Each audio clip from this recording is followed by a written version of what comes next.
Balkan जो peninsula है, Balkan states है, वहाँ पे किसका अब इन्फ्लुएंस आ रहा है? जर्मनी का आ रहा है, जो कि डिस्प्लीसिंग है रशिया के लिए भी और जो कि ना खुशगवार है ब्रिटेन के लिए भी, दोनों के लिए। वो टर्की के अंदर अपना इन्फ्लुएंस इंक्रीज करता जाता है। आपको बताया बर्लिन बगदाद प्रोजेक्ट होता है, वो स्टार्ट हुआ होता है। तो एंग्लो रशियन एग्रीमेंट कैसे होता है और ट्रिपल इंटेंट कैसे बनता है, इस बात को हम समझने की कोशिश करेंगे इस वीडियो के अंदर। तो आइए स्टार्ट करते हैं। फ्रेंड्स, आपको पता है कि पहले आपके पास डुअल इंटेंट बनता है 1904 में, 1904 में, और उसके बाद मोकर क्राइसिस होता है 1905 1906। तो इन दो इवेंट्स को समझना जरूरी है ताकि आपको ये वाला इवेंट, ये वाला टॉपिक समझ आ सके। ठीक है, तो अब ये जो आपको बात कर रहे हैं कि ट्रिपल इंटेंट की, या पहले आपके पास एंग्लो रशियन एग्रीमेंट, ठीक है, ये होता है। तो इसमें फ्रेंड्स क्या होता है, आपको पता है कि पहले मोरक्कन क्राइसिस हुआ है, उसमें क्या होता है, मोरक्कन क्राइसिस 1905 1906 में एल्गीसीरस कॉन्फ्रेंस होती है 1906 में स्पेन के अंदर। वो आपको समझना पड़ेगा। वहां पे आपको पता चलता है उस कॉन्फ्रेंस में जो रशिया था, जो ब्रिटेन था, जो फ्रांस था, उन्होंने रेजिस्ट किया था जर्मनी के खिलाफ। तो उस कॉन्फ्रेंस के बाद ये होता है कि तीनों जो थे ना, वो जर्मनी के खिलाफ है, जर्मनी के लिए सेम सपोर्ट नहीं करते, जर्मनी के अगेंस्ट है। तो वहां से आपको आइडिया होता है। और उसके बाद जो आपके पास फ्रांस होता है, वो 2 साल से ट्राई करता है कि वो जो जार की गवर्नमेंट है, निकोलस टू, जार कहते हैं किंग को, जो कि रशिया के अंदर जो लैंग्वेज में किंग को कहा जाता है वो जार कहा जाता है। तो जार जो थे किंग निकोलस टू, वो उसको हेल्प करता है, 2 साल उसको ट्राई करता है कि आप जो है ना, आपकी जो कन्फ्लिक्ट्स हैं ब्रिटेन के साथ, वो जो डिस्प्यूटेड क्वेश्चंस हैं उनको अंडरस्टैंड किया जाए, उन पर अंडरस्टैंडिंग डेवलप करें और अपने डिस्प्यूटेड क्वेश्चंस को सॉल्व करें। जैसे ब्रिटेन और फ्रांस अपने ओल्ड ग्रीवेंसेस को जो है वो क्विट करते हैं, खत्म करते हैं और न्यू फ्रेंडशिप स्टार्ट करते हैं। तो इसी तरह जो फ्रांस था, वो एक तरह का मीडिएटर का रोल प्ले कर रहा था और वो रशिया को परसुएड कर रहा था 2 साल से। रशिया के जो जार थे, जो किंग थे निकोलस टू, उसको परसुएड कर रहा था। और वो जो था रशिया को लोन्स भी दे रहा था फ्रांस। तो इस तरह उसका काफी इन्फ्लुएंस था, कंसिडरेबल इन्फ्लुएंस था रशिया के ऊपर। और तो इस तरह का वो रशिया को परसुएड कर रहा था ना। तो अब रशिया की हम बात करें तो जो रशिया की जो एम्स थे वो भी सेम थे और जो ब्रिटेन की एम्स थी वो भी सेम थे। तो इसी तरह इसी वजह से दोनों आपस में आके दोस्त बनते हैं। वो किस तरह सेम है एम्स, उनके इंटरेस्ट इस तरह सेम है कि दोनों बर्लिन बगदाद जो प्रोजेक्ट था जर्मनी का, उसके अगेंस्ट थे। जर्मनी एक प्रोजेक्ट स्टार्ट किया हुआ था बर्लिन बगदाद कि बर्लिन से लेकर बगदाद रेलवे ट्रैक बिछाई जाएगी और वहां से क्या होगी, ट्रेडिंग होगी। तो ये डिसप्लीज था ब्रिटेन के लिए भी और ये डिसप्लीज था उसके लिए, रशिया के लिए, दोनों के लिए खुशगवार नहीं था, दोनों के लिए मतलब जो था वो नुकसानदेह था, दोनों के लिए डेंजरस था। तो इस तरह ये दोनों इसके अपोज थे, क्योंकि अगर जर्मनी को राइट्स मिलेंगे तो इस तरह जो मिडिल ईस्ट है वहां पे उसको एक्सेस मिल जाएगी, जो कि रशिया के लिए भी खतरनाक है, उसकी कॉलोनीज के लिए, और ब्रिटेन के लिए भी खतरनाक है।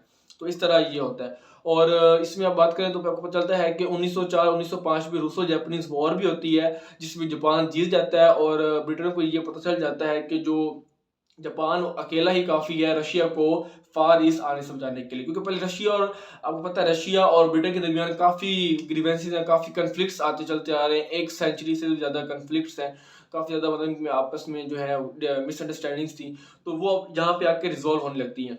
तो वहां पे जब रूसो जापानीज वॉर होती है जिसमें ब्रिटेन उसको सपोर्ट करता है, आपको पता है कि एंग्लो जापानीज अलायंस भी बनता है 1902 में, वो आपको पता होना जरूरी है।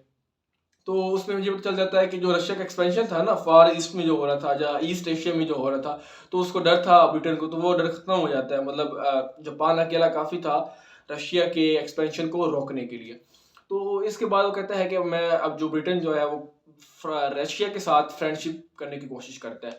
ठीक है, तो अब तो फ्रेंड्स अब ब्रिटेन जो था वरीड नहीं था कि जापान रशिया की एक्सपेंशन होगी फार ईस्ट में। तो अब आपको पता है कि ब्रिटेन, अब उसको कोई टेंशन नहीं होती कि बाल्कन पेनिनसुला में उसको रशिया के हवाले से कोई टेंशन नहीं है कि रशिया वो इन्वॉल्व करेगा या कोई इस तरह का मसला क्रिएट करेगा। तो वो अब उसको टेंशन खत्म हो गई थी कि जो रशिया वो बाल्कन पेनिनसुला में कोई इशू क्रिएट करेगा।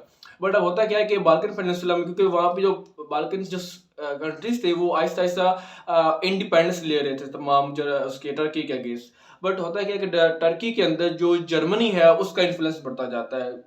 टर्की अपना जो जर्मनी है वो टर्की के अंदर अपना इन्फ्लुएंस इंक्रीज करता जाता है। आपको बताया बर्लिन बगदाद प्रोजेक्ट होता है, वो स्टार्ट हुआ होता है। तो इस तरह जो होता है ना, ये जो बर्लिन आपको बताया बगदाद प्रोजेक्ट है और बाल्कन जो पेनिनसुला है, बाल्कन स्टेट्स है, वहां पे किसका अब इन्फ्लुएंस आ रहा है? जर्मनी का आ रहा है, जो कि डिस्प्लीसिंग है रशिया के लिए भी और जो कि ना खुशगवार है ब्रिटेन के लिए भी, दोनों के लिए मतलब कोई हेल्दी रिलेशन नहीं है, कोई हेल्पफुल नहीं है, बेनिफिशियल नहीं है। दोनों के लिए उल्टा कह सकते हैं कि थ्रेटनिंग है और इशू क्रिएट कर सकता है। तो इस तरह दोनों के लिए एक तरह का कॉमन कह सकते हैं कि एक इशू है। कहते हैं ना, दुश्मन का दुश्मन आपका दोस्त होता है।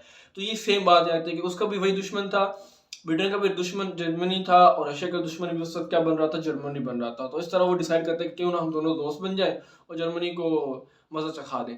तो इस तरह वो जो होते हैं ना आपस में एक, जो उनकी जो डिस्प्यूटेड क्वेश्चंस होते हैं, जो सब क्या है, जो डिस्प्यूटेड जो होते हैं इश्यूज होते हैं, सॉल्यूशन होते हैं, उनको ऊपर वो एग्रीमेंट करते हैं, सेटलमेंट करते हैं और डिस्कशन करते हैं। तो फ्रेंड्स, इस तरह रशिया और जो ब्रिटेन है अपने उनके जो मेजर दो डिस्प्यूट होते हैं उनके ऊपर वो एग्रीमेंट करते हैं, सेटलमेंट करते हैं, मतलब उनको रिजॉल्व करते हैं। पहला जो इशू फ्रेंड्स था वो था अफगानिस्तान का।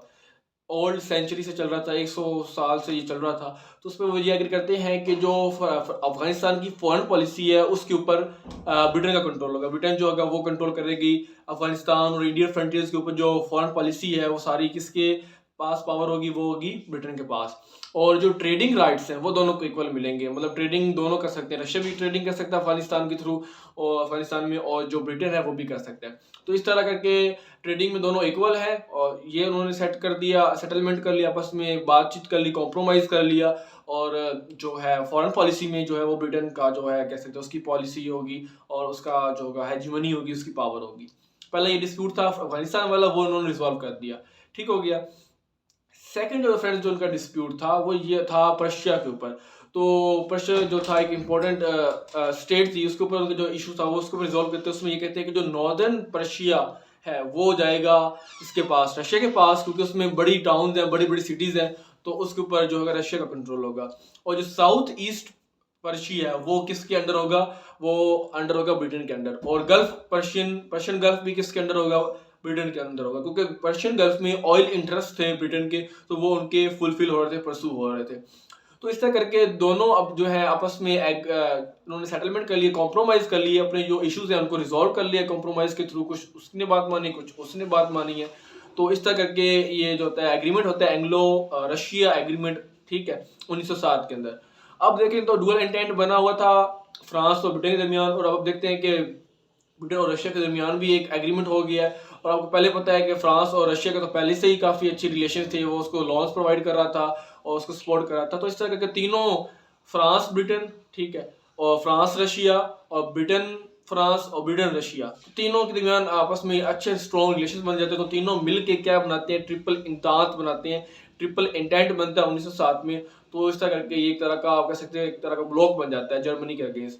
तो आपके पास पहले ट्रिपल अलायंस बना हुआ था, और अब जाके आपके पास ट्रिपल इंटेंट बन जाता है 1907 में, जो कि जर्मनी की जो अलायंस था जिसमें इटली और वो आपको पता है ऑस्ट्रिया हंगेरियन एम्पायर इंक्लूड थे, तो उसको काउंटर करता है, ठीक है। तो इस तरह जो ट्रिपल इंटान और ट्रिपल जो अलायंस है वो वर्ल्ड वार 1 बनाते हैं, जिसको war and to all wars कहा जाता है। लेकिन उसके बाद फिर वॉर होती है जिसको वर्ल्ड वार 2 कहा जाता है, और इसको ग्लोबल वॉर भी कहा गया था वर्ल्ड वार 1 को। तो इस तरह कि ये सारे इवेंट्स थे, सारे जो थे सिचुएशंस थी जो कि हुए 20th सेंचुरी के स्टार्ट में, और जो इसकी वजह से वर्ल्ड वार 1 हुई, ग्लोबल वार हुई, ग्रेट वार हुई, ठीक है।